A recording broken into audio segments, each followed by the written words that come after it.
the first risk factor is being a woman. Oh, just the fact that you're a woman. Yeah. Oh, okay. Because I'm a woman, there are a lot of changes, there are a lot of hormonal activities that goes on in me that put me at risk. Okay. When we talk about breast cancer, men are involved in it. That brings me to that question where I'm asking, can men also get breast cancer? Why not?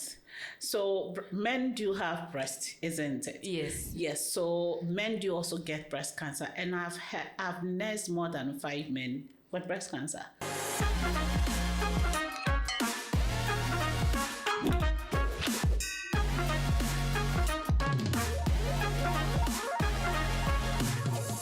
Hi friends, hello lovely people. Welcome back to another exciting episode of the Take So podcast.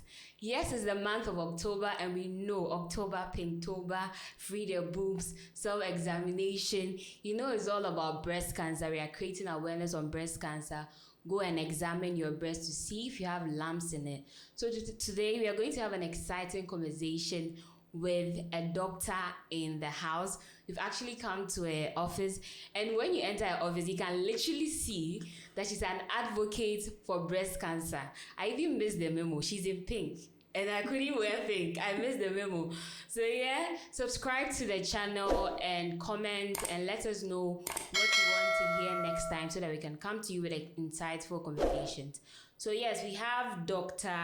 Adjoama Boama Mensah, and she's a registered nurse, oncology specialist, and she's a lecturer here at the Kwame Nkrumah University of Science and Technology, teaching nursing and midwifery. And she has a very strong passion for breast cancer and cervical cancer. They create awareness on that, and it's really obvious where we are. So hi, Doc. Welcome to the Take So podcast.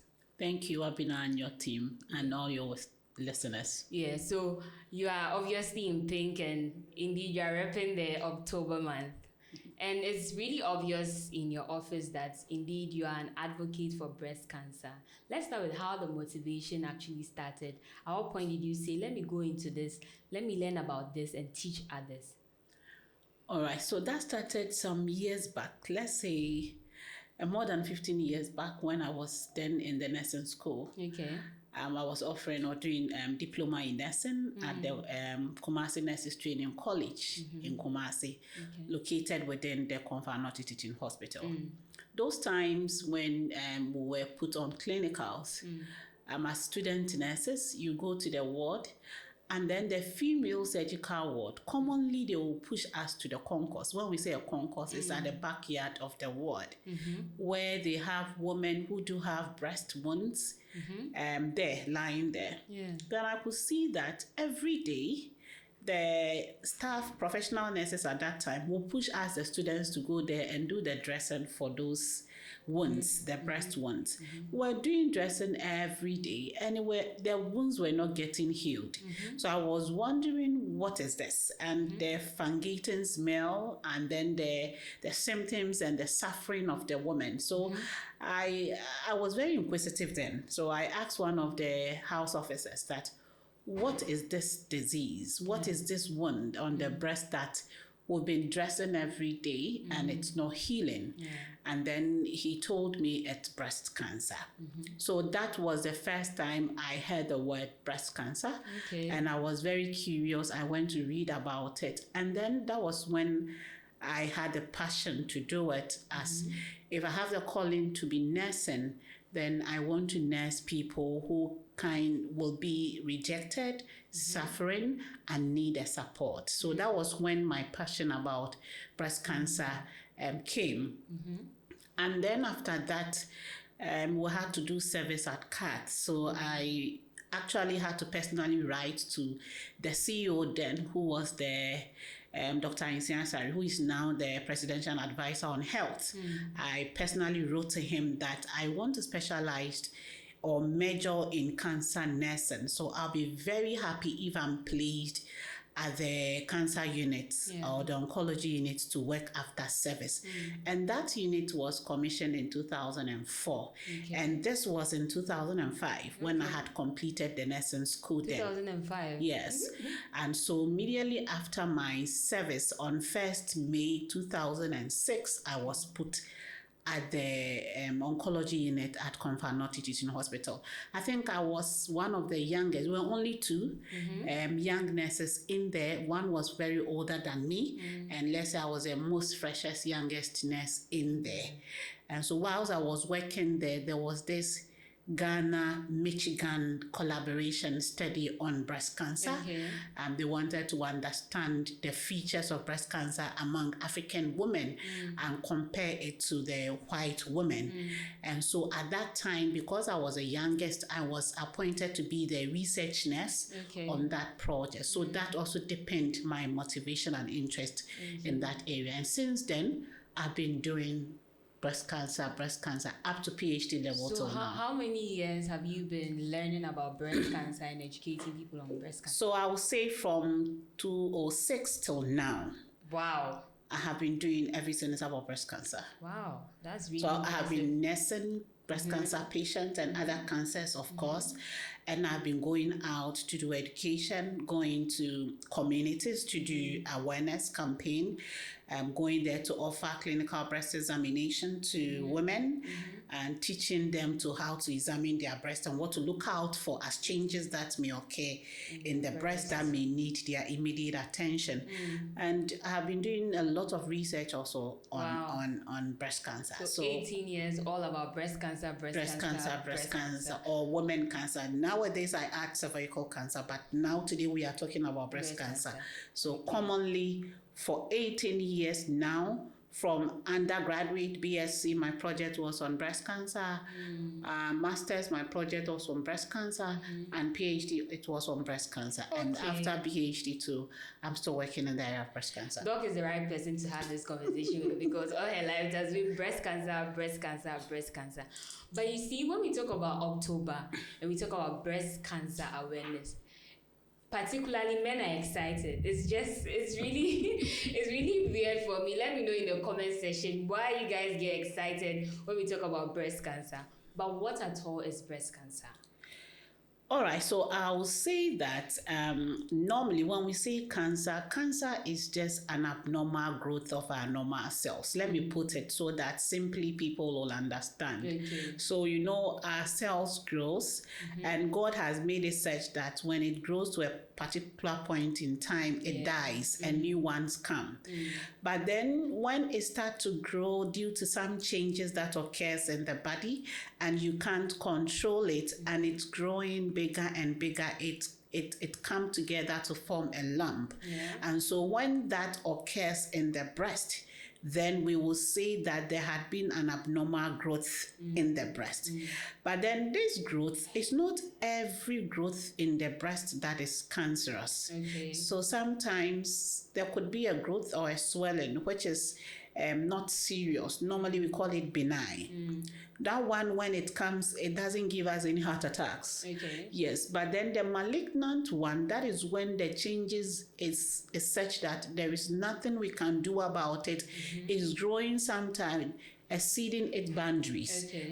So when it happens in the breast, we term it as breast cancer. But how different is breast cancer from other types of cancers?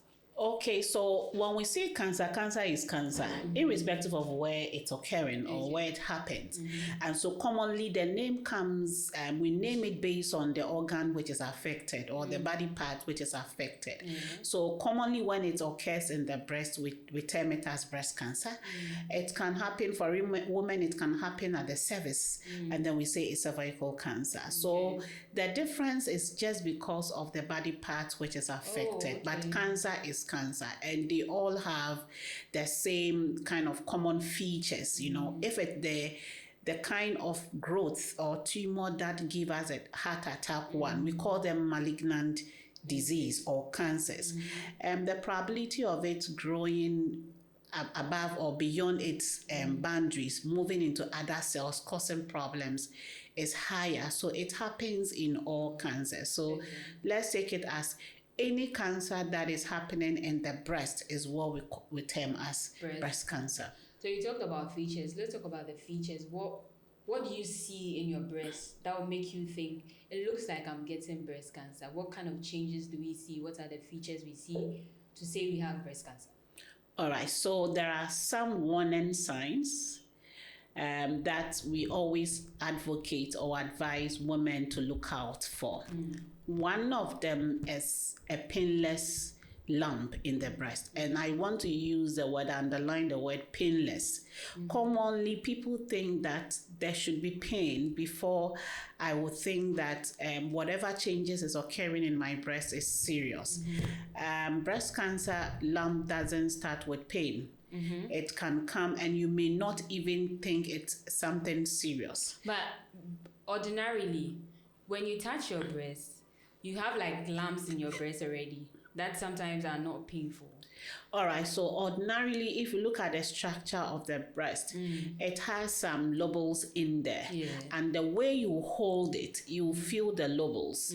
That is not the kind of lump we are talking about. Okay. And so this is a distinct lump. This is a different lump that comes in addition to the lobules that are within. And that is why we commonly advocate that even for women, the time that we examine our breast should be away from when we had our menstruations, because during menstruations, because of our hormonal changes, the lobules are growing and they are very, very visible and you can touch them. So if you are not careful, you may misplace them or misinterpret them as lumps. So for this lump, the feature is very distinct, so that one is quite different. And normally in our local, when I'm giving education, I always tell the woman that just imagine like you are turning fufu, the way we pound fufu. And when you see the lumps in the fufu, sometimes your eyes are not there, but your hand can touch it. It's like your mind is following that, and you touch that there's something inside. So that is the kind of lumps we are looking for in the breast. Then it means you need to constantly be checking so that when you see a lump, you'll be able to know that there is something wrong. Because when you're turning the fufu, because you've been doing it for a long time, you know that, when I touch this is that. That is a very good question. So you realize that the advocation or the advice is that every woman should check their breast monthly. So I always ask the question, how well do you know your breast? I mean, how do you know your breast well? I don't think I know so that. You see, so when there is any change in your breast, I don't know how you are able to pick up that change. And so the global guidelines, which Ghana is also following that guideline, is that every month, every woman should check her breast. Okay.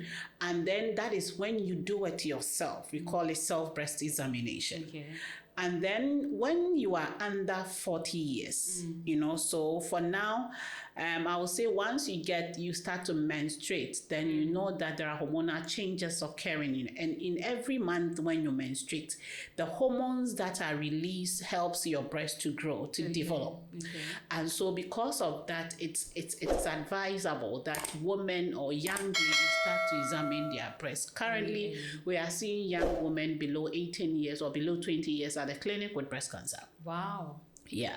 And so we used to think about it to be the disease of the older adults. But in Ghana here, our data shows that it is affecting younger women. And if you look at the age ranges, it's between 40 to 50 years. The peak age for Ghana now is 49 years of age. So if you look at it, it means you need to start early. So if you are below the age of 40, then within 1 to 3 years, each year, you will have to walk to a clinic. There are a lot of facilities that we do have trained providers. Could be a nurse, could be a midwife, could be a physician, could be a physician assistant, any trained healthcare provider who had been trained to examine your breast can do your breast examination for you. So it should be a trained person that does the examination? For the yearly one, we call it clinical breast examination. So for the examinations, there are two types that we do. The self-breast examination, which the woman does it every month by herself. And then the clinical breast examination that you should walk to a clinic. If you are below the age of 40 years, then between 1 to 3, every 1 to 3 years, you should walk to a clinic for a clinician to check your breast for you. They will do the clinical breast with their hand for you. And then if you are 40 years and above, then the recommendation is that you do that yearly. So every year, you walk to a clinic for a doctor or a nurse, a trained personnel to examine your breast for you. Kind of, you do it every month for the whole year.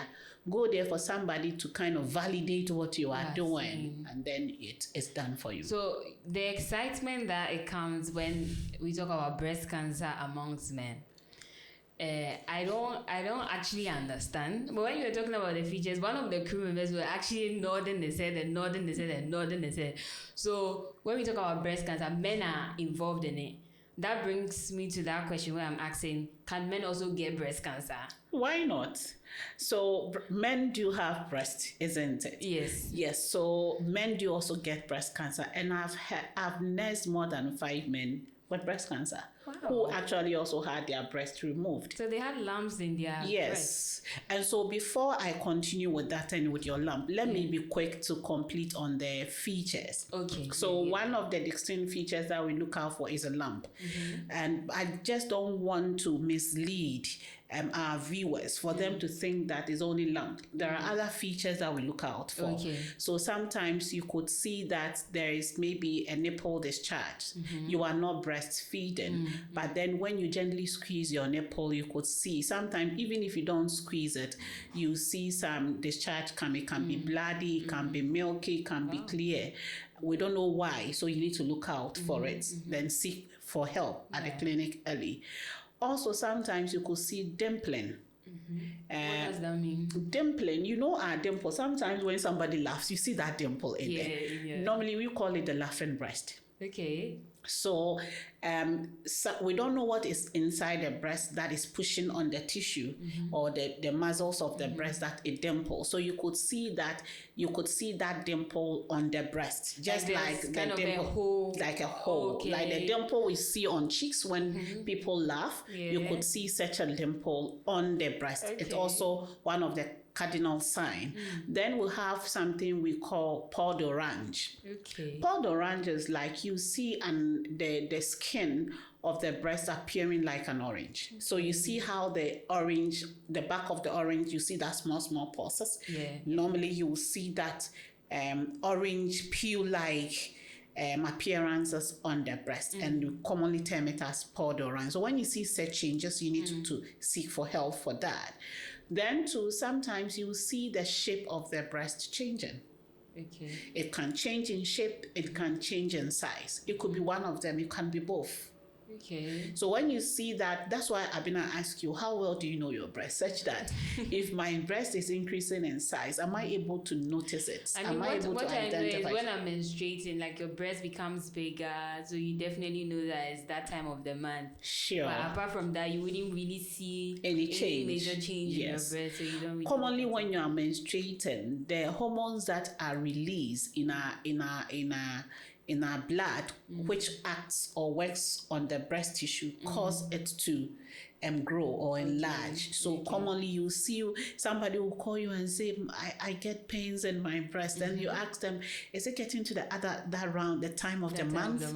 And then she'll say yes. How many days do you have to get there? Then you realize that this is a hormonal change. So then you tell her that she should also look out for it if that same thing occurred the following month. And when they come out, you see that this is related to your menstruation because of the hormonal changes. And this really disappears commonly 5 days after your menses. All the hormones go down and then you get your normal breast. So that one is different from the changes that occur in the breast when you are seeing that my breast is becoming obviously bigger. We know that for all body parts, one is slightly bigger than the other. But then for the breast, you could actually see it's becoming more feasible. And then the shape is also changing. It's also one of them. Then the color. Sometimes you could see that my breast is becoming more reddened or becoming more darkened. Oh, okay. Yes.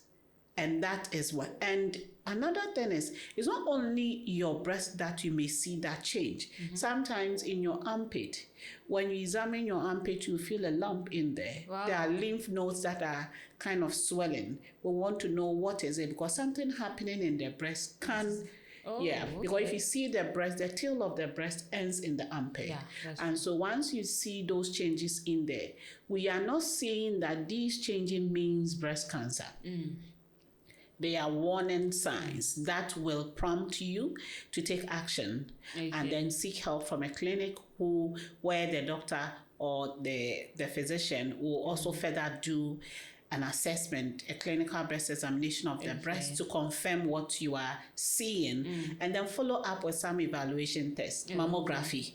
Yes, elsewhere, mammography is a screening tool, but our part of the world where we cannot afford, we are using it as a diagnostic tool. It's only necessary for you, it will be requested for you when you report with a breast problem, and they do the mammography, which actually is an X-ray of the breast. And then it will tell them what is exactly happening in the breast, and that will lead us to really do the confirmation and take some tissues to the lab, and then it comes and then it confirms that it is breast cancer or not. So those are the cardinal signs you'll want to look out for your breast. So if you are somebody who checks your breast every month, then some of these cardinal signs, you will notice them. And once you notice them, your ability to interpret it to say, this is obviously an abnormal change, a new change, so let me seek help. That will help us to detect the disease very, very early. That's actually enlightening. So let's come to the men part. Abina and I men, have a lot of interest in that. So let's talk about that. Like the percentage-wise, if we're talking about women and men in terms of breast cancer. Okay, so let me say, I'll just use a simple thing. Commonly, when you take 10 women with lumps, one of the lump will come out of breast cancer. So 1 out of 10. The 9 lumps will be the normal lumps. Yes. And then when you take, as compared to taking 100 men, when you take 100 men, only 1 will be cancer.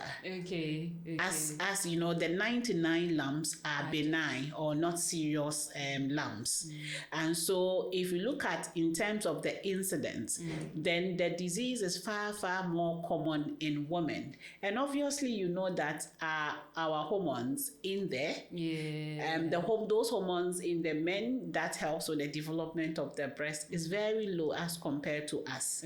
We have larger and bigger breasts, isn't it, than them. Therefore, it is very common among us than the men, so but they also get it. So those hormones make ours bigger than theirs. Yes. So size is actually a factor in terms for size. No, you don't have to have a bigger or a smaller breast. So regardless of how your breast looks, if you're a woman, regardless of how the breast looks like, you can get breast cancer. I mean, look at men. You see their chest. Their chests are flat, isn't it? But yet we get men with flat chests, flat breasts with breast cancer. Are you getting it? Yes. So for us, don't let us focus on women with larger boobs will get breast cancer. No.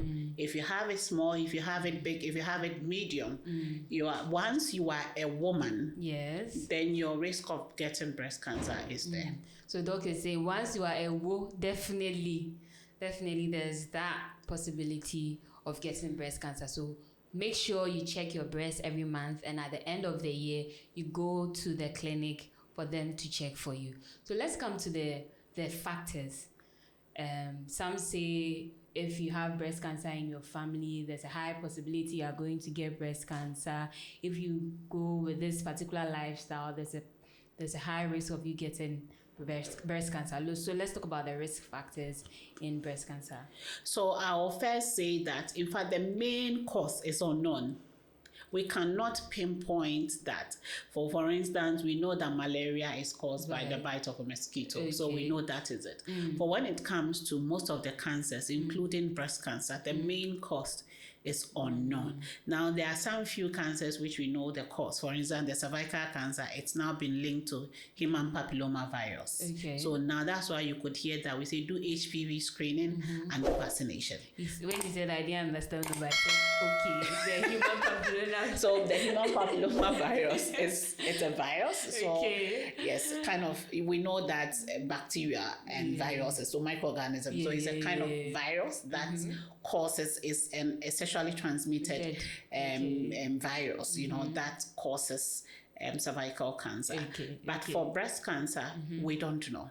Okay. But there are some risk factors that predisposes us to the disease. Okay. So the first risk factor is being a woman. Oh.